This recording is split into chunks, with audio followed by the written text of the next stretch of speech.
आज हम लोग बहुत ही इंटरेस्टिंग टॉपिक है एक साइक्लोट्रॉन। सुने भी होंगे, नहीं सुने होंगे तो जान जाइए साइक्लोट्रॉन है क्या। बहुत ही इंटरेस्टिंग टॉपिक है। मूविंग चार्जेज एंड मैग्नेटिज्म में चैप्टर है आपके सिलेबस में।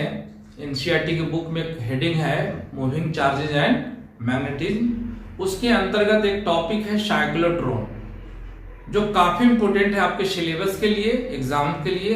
व्हाट इज साइक्लोट्रॉन, साइक्लोट्रॉन है क्या, वो किस उसका वर्किंग क्या है, प्रिंसिपल क्या है, कंस्ट्रक्शन क्या है, यूजेस क्या है, सारी बातों को हम लोग इस वीडियो में देखने वाले हैं या क्लास में जो भी आप पढ़ने वाले हैं।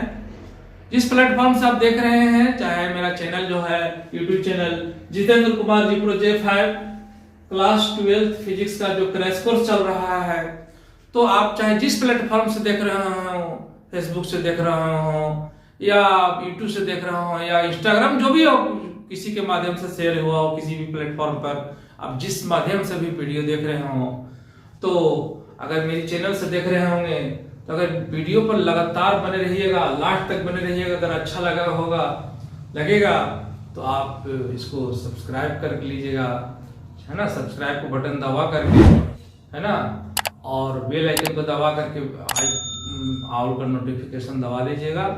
और अगर पसंद आएगा वीडियो तो लाइक कर दीजिएगा, है ना। तो चलते हैं बिना समय गवाए कि साइक्लोट्रॉन है क्या। सारे बिंदुओं को देखते हैं। बहुत ही इंपॉर्टेंट टॉपिक है ये, इंटरेस्टिंग क्लास होने वाली है।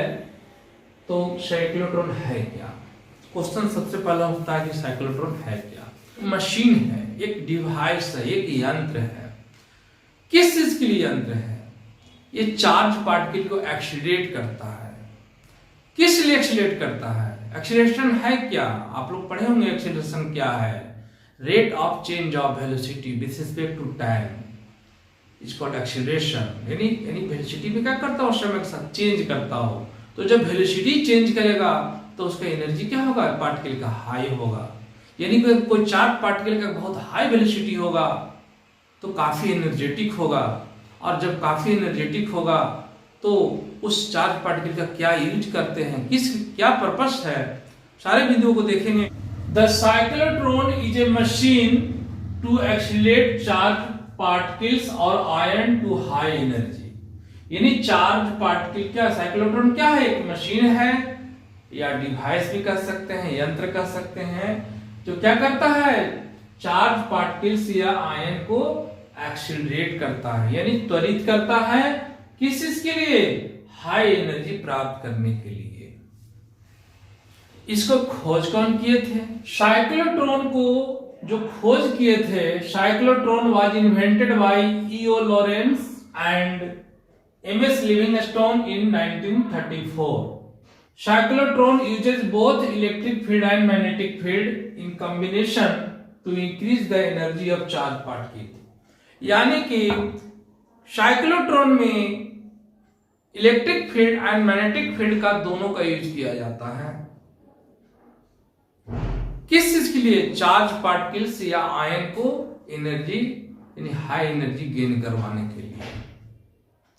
तो सबसे पहले हम लोग जानते हैं प्रिंसिपल कि आखिर साइक्लोट्रॉन का प्रिंसिपल क्या है। एक्चुअली क्या होता है कि अगर कोई चार्ज पार्टिकल को इलेक्ट्रिक फील्ड में रखते हैं तो चार्ज पार्टिकल क्या करेगा, एक्सीलरेट कर जाता है। और अगर मैग्नेटिक फील्ड में रखते हैं तो वहां भी एक्सीलरेट करता है।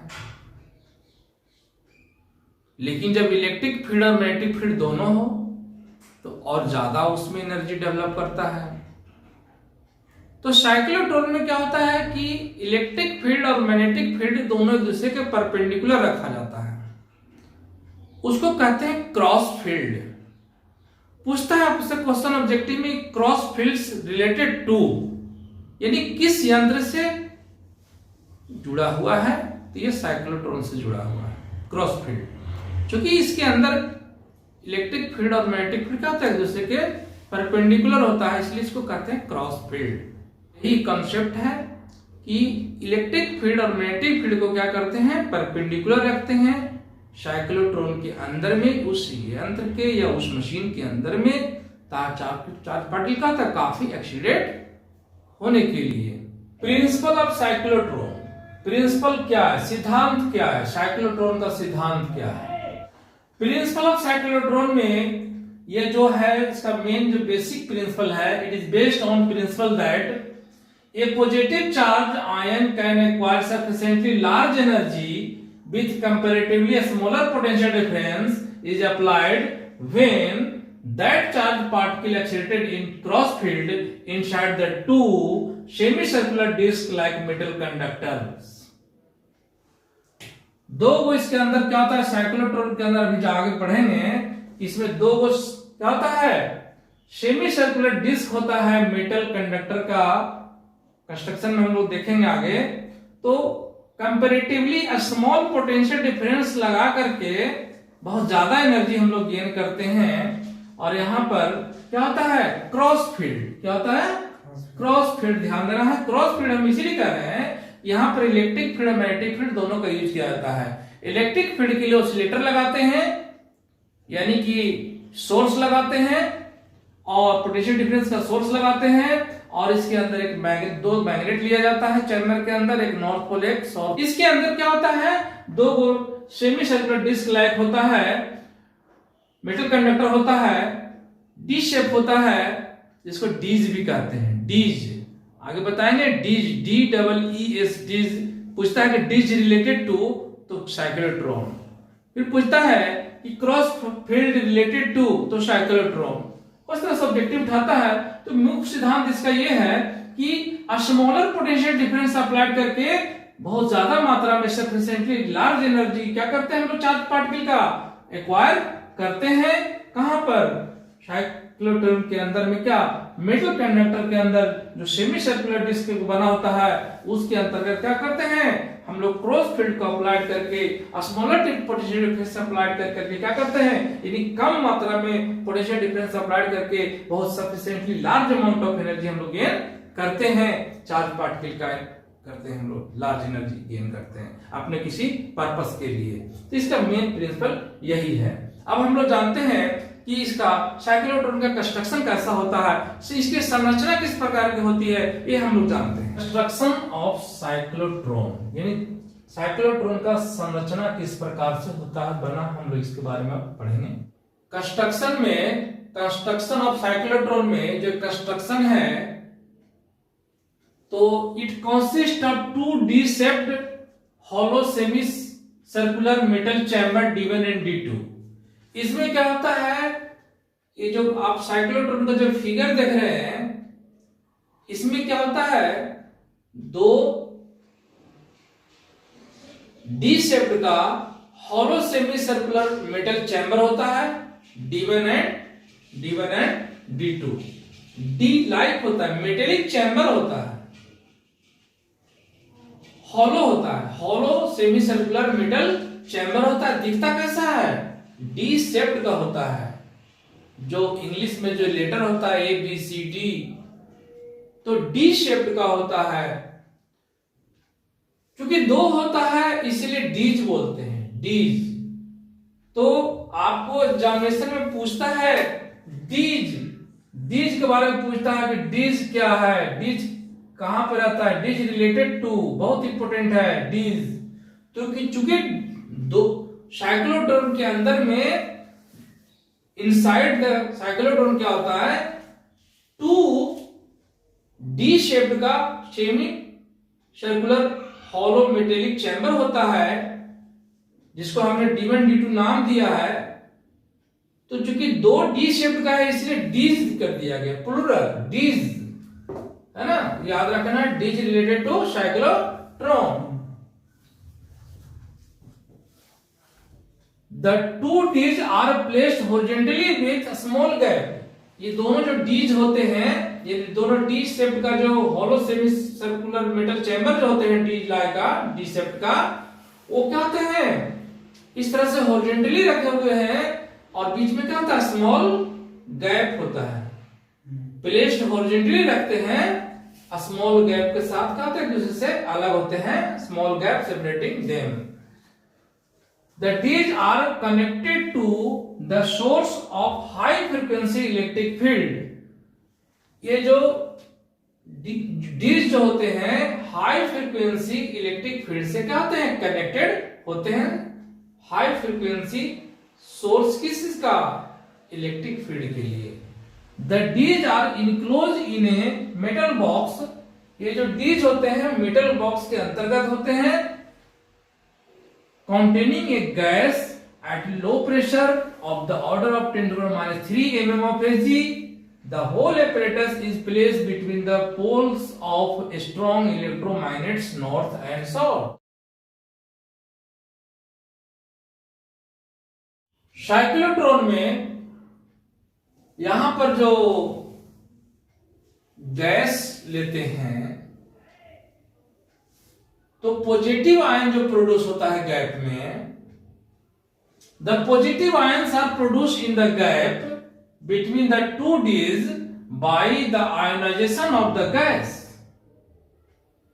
To produce proton hydrogen gas is used while for producing alpha particle helium gas is used. यानी कि जब ऑसिलेटर से ऑसिलेट करवाया जाता है तो इसके अंतर्गत चार्ज पार्टिकल क्या होता है, आयन गैस जो होता है वो चार्ज पार्टिकल्स में या आयन में टूट जाता है।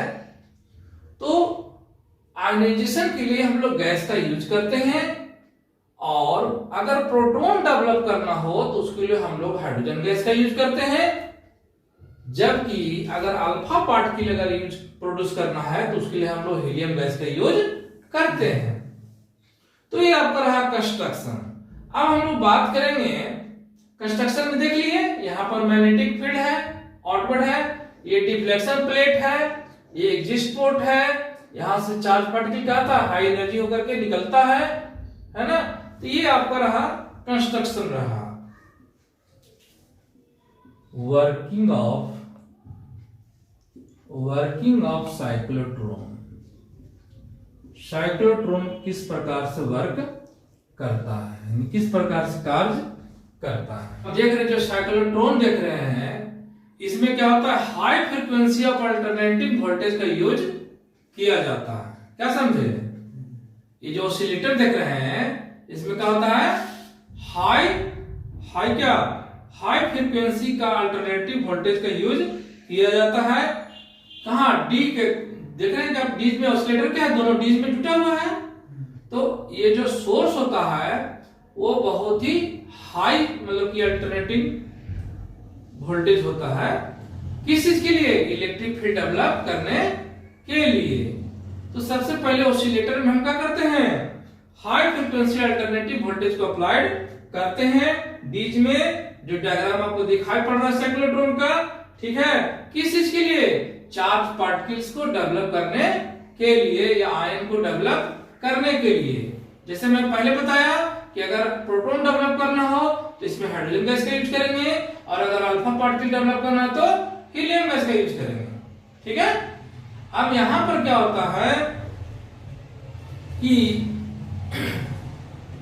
They move in a semi circular path. जैसे जिस प्रकार का रास्ता रहा उसी तरह से मूव करेगा। अब मान लेते गैस है, अब ऑसिलेटर से क्या किए, आपने इसमें ऑसिलेट करवाया तो गैस का कर देता है, इस तरह से रैंडमली मूव कर पाता है इतना फास्टली कि गैस क्या हो जाता है, आयन में टूट जाता है। क्या हो जाता है, टूट जाता है। और मान लेते हैं कि यहाँ पर चार्ज पार्टिकल आ गया, तो चार्ज पार्टिकल जब आता है तो इस पर इलेक्ट्रिक फील्ड भी लगता है और मैग्नेटिक फील्ड भी लगता है, दोनों लगता है। और दोनों फील्ड क्या है, एक दूसरे के परपेंडिकुलर है, और उसके वजह से इस पर इस प्रकार से फोर्स लगता है, ये क्या करता है, वेलोसिटी इसमें चेंजिंग आता है, और धीरे धीरे क्या होगा, ये इस तरह से मूव करना शुरू कर देता है। और कितना तक रेडियस जाएगा, जितना कि मैक्सिमम रेडियस इसका किसका होगा, डीज का जितना मैक्सिमम रेडियस होगा उसमें मैक्सिमम वेलोसिटी उसका होगा। और ये डिफ्लेक्टर में टकरा करके, यहां पर चार्ज पार्टिकल था, डिफ्लेक्टर में टकरा करके, और ये जो एग्जिस्ट पोर्ट से क्या हो जाएगा, ये आयंस का हो जाएगा, आयंस होगा वो एग्जिस्ट कर जाएगा, एग्जिस्ट कर जाएगा किससे, इस पोर्ट के माध्यम से निकल जाएगा। ये जिस समय निकलेगा उसकी एनर्जी काफी हाई होगी, उसका एनर्जी काफी हाई होगी जिस समय निकलेगा। तो जैसे जैसे उसकी वेलोसिटी बढ़ते जाएगी वैसे वैसे उसकी एनर्जी कहाँ होती जाएगी, बढ़ती जाएगी। क्योंकि काइनेटिक एनर्जी बराबर पढ़े होंगे, होता है हाफ एम वी स्क्वायर होता है। जैसे जैसे चार्ज पार्टिकल का मास तो वही रहेगा, लेकिन जैसे जैसे इसकी वेलोसिटी, चूंकि एक्सीलरेट हो रहा है और एक्सीलरेट होगा तो वेलोसिटी बढ़ेगा, वेलोसिटी बढ़ेगा तो उसकी काइनेटिक एनर्जी बढ़ेगी। और काइनेटिक जिस समय निकलता है उस समय मान लेते हैं कि एक जब रोटेशन होता है, एक रोटेशन में टाइम कितना लगा t, तो एक जो यहां से एक अंतराल को आधा अंतराल को d को कंप्लीट करने कितना लगेगा, t/2 लगेगा।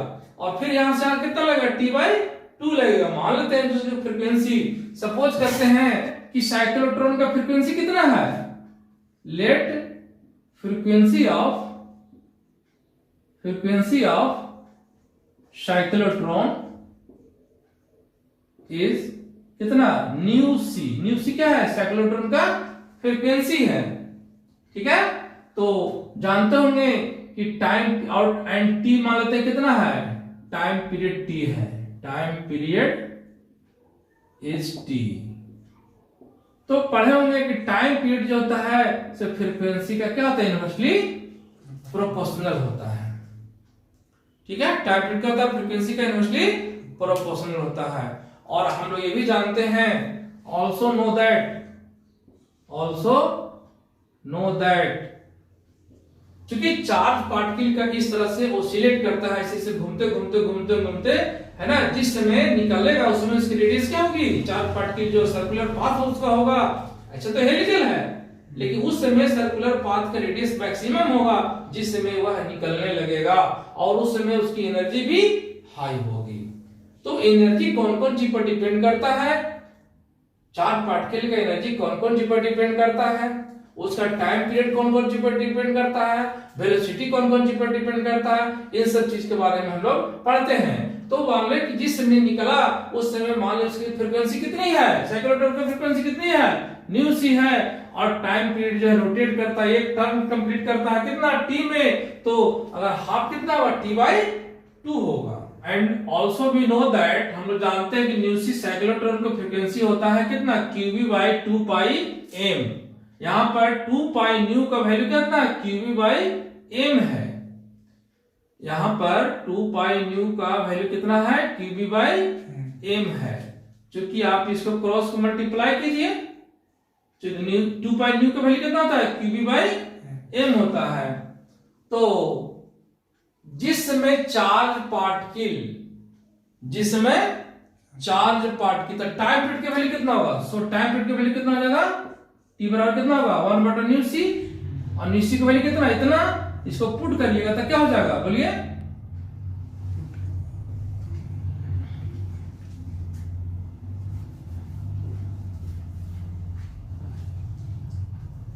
t बराबर 1/न्यू सी, न्यू सी का वैल्यू qv/2πm। न्यू सी क्या है, साइक्लोट्रॉन का फ्रीक्वेंसी है, साइक्लोट्रॉन का फ्रीक्वेंसी यहां पुट करिए, टाइम पीरियड निकल जाएगा, t बराबर कितना हो जाएगा, t का वैल्यू कितना होगा, t का वैल्यू होगा 1/न्यू सी का वैल्यू कितना है, qv/2πm। 2πm कहां चला जाएगा, ऊपर, 2πm बाई क्या हुआ, qb आया। ठीक है, तो टाइम पीरियड का वैल्यू कितना आ गया, 2πm/qb आया। किस चीज का वैल्यू, टाइम पीरियड का वैल्यू, और ये है फ्रीक्वेंसी का वैल्यू। फ्रीक्वेंसी देख रहे हैं, चार्ज पार्टिकल यहाँ पर मैग्नेटिक फील्ड जितना ज्यादा होगा उतना साइक्लोट्रॉन का क्या होगा, फ्रीक्वेंसी होगा, डायरेक्टली प्रोपोर्शनल है, फ्रीक्वेंसी मैग्नेटिक फील्ड के डायरेक्टली प्रोपोर्शनल है। जितना ज्यादा साइक्लोट्रॉन में मैग्नेटिक फील्ड का वैल्यू होगा उतना ज्यादा साइक्लोट्रॉन का फ्रीक्वेंसी होगा, है ना, ये चीज है। यहां पर m क्या है, चार्ज पार्टिकल का मास है, b क्या है, मैग्नेटिक फील्ड का वैल्यू है। ये जो t देख रहे हैं, टाइम पीरियड देख रहे हैं, जो चार्ज पार्टिकल का जो रोटेट करने का, जो एक कंप्लीट सर्किल का कंप्लीट करने में जो टाइम पीरियड का वैल्यू जो होता है वह देख रहे हैं कि चार्ज पार्टिकल के मास पर डिपेंड करता है, चार्ज पर डिपेंड करता है और मैग्नेटिक फील्ड के वैल्यू पर डिपेंड करता है। ठीक है, अगर मानते हैं कि जिस समय आप ये मान के चलिए, हम लोग निकालते हैं वेलोसिटी। ठीक है, मान लेते हैं कि जिस समय चार्ज पार्टिकल एग्जिट पोर्ट से निकल रहा हो, उस समय मान लेते हैं उसकी वेलोसिटी कितना हो, v हो। उस समय उसके रेडियस कितना हो, r हो। उसकी फ्रीक्वेंसी कितना हो, न्यू हो। तो पढ़े होंगे 11th में v बराबर r omega, v equal to r omega पढ़े होंगे। उसी का हम लोग यूज करेंगे अब यहाँ, क्योंकि होता है v बराबर क्या होता है, r ओमेगा। ठीक है, v बराबर क्या होता है, r ओमेगा। r क्या है, v क्या है, v वह वेलोसिटी है, वह मैक्सिमम वेलोसिटी है जिस समय एग्जिट पोर्ट से चार्ज पार्टिकल क्या निकल रहा हो, और वह रेडियस है जिसमें निकलने वाला हो, कहां, डिश से निकलने वाला, साइक्लोट्रॉन के डिश से निकलने वाला उसका उसमें मैक्सिमम रेडियस है।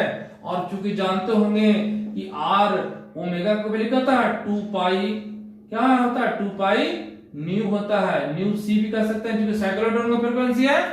तो आप यहाँ पर न्यू सी का वैल्यू क्या कर सकते हैं, पुट कर सकते हैं। तो r इंटू 2 पाई और न्यू सी का वैल्यू पुट करिए, कितना होता है, क्यू बी बाई कितना लिखेगा, 2 पाई m। 2 पाई से 2 पाई कैंसिल हो गया, तो वेलोसिटी का वैल्यू कितना आ गया बताइए, आ गया क्यू बी आर बाई कितना m। वेलोसिटी आ गया, ये किसका, चार्ज पार्टिकल का वेलोसिटी आया। किस समय, जिस समय एग्जिट पोर्ट से साइक्लोट्रॉन के एग्जिट पोर्ट से डिश से निकल जिस समय रहा हो, उस समय की वेलोसिटी आ गया। ठीक है, वेलोसिटी का जो डायरेक्शन होगा वह पाथ के ट्रैजेक्टरी के एलोंग होगा। यहां पर क्लियर है, इससे देख रहे हैं ये वेलोसिटी में क्लियर है, क्या क्लियर है, रेडियस इंक्रीज कर रहा है तो वेलोसिटी क्या हो रहा है, बोलिए। यहां पर साइक्लोट्रॉन में ये क्लियर है कि जिस समय रेडियस बढ़ रहा है उस समय वेलोसिटी बढ़ रहा है। यानी जैसे जैसे इसकी रेडियस बढ़ते जाएगी, चार्ज पार्टिकल का जब वो सिलेक्ट करेगा, सर्कुलर पाथ में टर्न कर रहा है, तो जैसे जैसे उसकी रेडियस बढ़ते जाएगी उसकी वेलोसिटी बढ़ते जाएगी। इक्वेशन से भी है, यानी जिस समय निकलेगा उसमें रेडियस मैक्सिमम होगा, तो जिस समय रेडियस मैक्सिमम होगा उस समय वेलोसिटी भी मैक्सिमम होगा, और जिस समय वेलोसिटी मैक्सिमम होगा उस समय काइनेटिक एनर्जी मैक्सिमम होगा। क्योंकि काइनेटिक एनर्जी किस पर डिपेंड करता है, वेलोसिटी पर डिपेंड करता है। क्योंकि काइनेटिक एनर्जी इक्वल होता है हाफ एम वी स्क्वायर होता है। एक चीज याद रखना और भी बहुत इंपॉर्टेंट है, तो टाइम पीरियड साइक्लोट्रॉन के अंदर जो चार्ज पार्टिकल को जो रोटेट करता है, उसका जो रोटेशन को जो टाइम पीरियड होता है वह रेडियस पर डिपेंड नहीं करता है। एकदम अच्छे से याद रखना आपको, कौन सी पर डिपेंड नहीं करता है, रेडियस पर डिपेंड नहीं करता। और कौन सी पर डिपेंड नहीं करता है, वेलोसिटी पर भी डिपेंड नहीं करता है। दो चीज पर याद रखना, क्या क्या चीज, रेडियस पर डिपेंड नहीं करता है और वेलोसिटी पर डिपेंड नहीं करता है। कौन चीज नहीं पर डिपेंड नहीं करता है, time period. Time period charge particle के मास पर डिपेंड करता है, चार्ज का पार्टिकल के वैल्यू पर, चार्ज के वैल्यू पर डिपेंड करता है, मैग्नेटिक फील्ड के वैल्यू पर डिपेंड करता है time period. But time period जो होता है या फ्रीक्वेंसी होता है, टाइम पीरियड कहें या फ्रीक्वेंसी कहें, हालांकि एक दूसरे के रेसिप्रोकल वैल्यू है, लेकिन फिर भी अगर फ्रीक्वेंसी भी पूछ दे या टाइम पीरियड पूछ दे तो आपको बताना है कि साइक्लोट्रॉन के अंदर चार्ज पार्टिकल का जो टाइम पीरियड होता है या फ्रीक्वेंसी जो होता है वह कभी भी वेलोसिटी पर डिपेंड नहीं करता है, कभी भी रेडियस पर डिपेंड नहीं करता है। ये चीज हम अच्छे से याद रखिएगा। दो चीज है, लिमिटेशन, यानी कि कुछ कमी है, साइक्लोट्रॉन का कुछ क्या है, कमी है। क्या कमी है कि चार्ज पार्टिकल इस साइक्लोट्रॉन के माध्यम से आप कोई न्यूट्रल जो है, तो जैसे न्यूट्रॉन है, न्यूट्रॉन क्या है, न्यूट्रल पार्टिकल है, उस पर कोई चार्ज नहीं है, तो कोई भी जो न्यूट्रल पार्टिकल है उसको इसमें हम यूज नहीं कर सकते हैं, उस न्यूट्रल पार्टिकल को हम एक्सीलरेट नहीं कर सकते हैं, ये लिमिटेशन है। दूसरा नंबर है कि आप जो है सो बहुत स्मॉल मास का अगर कोई चार्ज पार्टिकल है, जैसे इलेक्ट्रॉन का मास क्या है, क्या इलेक्ट्रॉन का मास काफी कम होता है, तो अगर कोई चार्ज पार्टिकल जिसका मास काफी कम हो उसको भी आप साइक्लोट्रॉन से चार्ज पार्टिकल को एक्सीलरेट नहीं कर सकते हैं। और बहुत ज्यादा लार्ज मास है, ठीक है, अगर वैसे चार्ज पार्टिकल है जिसका बहुत ज्यादा लार्ज मास है तो उसको भी हम एक्सीलरेट नहीं कर सकते हैं। ये सब क्या हुआ, लिमिटेशन आपका हुआ, ठीक है। फिर उससे भी ज्यादा इंपॉर्टेंट है यूजेज, कि साइक्लोट्रॉन का आखिर इतना पढ़ क्यों रहे हैं भाई, क्या इसका यूज है कि नहीं, बिना यूज के तो हम लोग पढ़ नहीं रहे हैं, आखिर कुछ न कुछ वजह है इसका, इतना इंपॉर्टेंट टॉपिक क्यों है, इसका यूज क्या है, तो काफी इसका यूज है, क्योंकि इसको जो है सो न्यूक्लियर रिएक्टर, जो न्यूक्लियर रिएक्शन होता है उसमें इसका यूज होता है। क्योंकि न्यूक्लियर रिएक्शन जब होता है तो हाथ से कोई चीज को नहीं ना टकराया प्रतिक्रिया करवाया जाता है, उसके लिए कोई एक न्यूक्लियस पर क्या करते हैं, कोई चार्ज पार्टिकल को क्या करता है, उसको बम्बार्डिंग किया जाता है। क्या किया जाता है, बम्बार्डिंग करने का मतलब क्या होता है, बम फेंकना नहीं, बम्बार्डिंग करने का सेंस है उस पर प्रहार करना, ठीक है। तो सबसे पहला यूज क्या कहिएगा, तो देखिए यूजेस ऑफ साइक्लोट्रॉन, एक साइक्लोट्रॉन का क्या क्या यूज है, it is used to bombard the atomic nuclei with accelerated particles to study of nuclear reaction, यानी कि न्यूक्लियर रिएक्शन को स्टडी करने में हम लोग क्या करते हैं, charge particle atomic nuclei with accelerated, यानी कि चार्ज पार्टिकल क्या होता है, एटॉमिक न्यूक्लियाई को क्या करते हैं, बिल्कुल एक्सीलरेट कर करके हम लोग क्या करते हैं, बम्बार्डिंग करते हैं, किस चीज के लिए, न्यूक्लियर रिएक्शन के लिए। इसको हम लोग यूज करते हैं किसमें, it is used to made a new substance, अगर कोई नया पदार्थ बनाना हो तो भी हम क्या करते हैं, हम लोग साइक्लोट्रॉन का यूज किया जाता है। It is used to produce radioactive materials for medical purposes, बहुत सारा मेडिकल पर्पसेस में दवाई वगैरह बनाना है, अगर आपको मेडिसिन बनाना है तो उसके लिए भी क्या करते हैं हम लोग, साइक्लोट्रॉन का यूज करते हैं। तो आई होप आपको वीडियो अच्छा लगा होगा, अगर वीडियो अच्छा लगा होगा तो आप चैनल को सब्सक्राइब कर लीजिए और बेल आइकन दबा करके ऑल का नोटिफिकेशन को दबा भी लीजिए, ताकि जब भी वीडियो अपलोड करें तो चैनल पर आपका नोटिफिकेशन चैनल का आपको पहले मिल जाए, सूचना प्राप्त हो जाए। तो थैंक्स फॉर वॉचिंग, मिलते हैं नेक्स्ट वीडियो में, जय हिंद।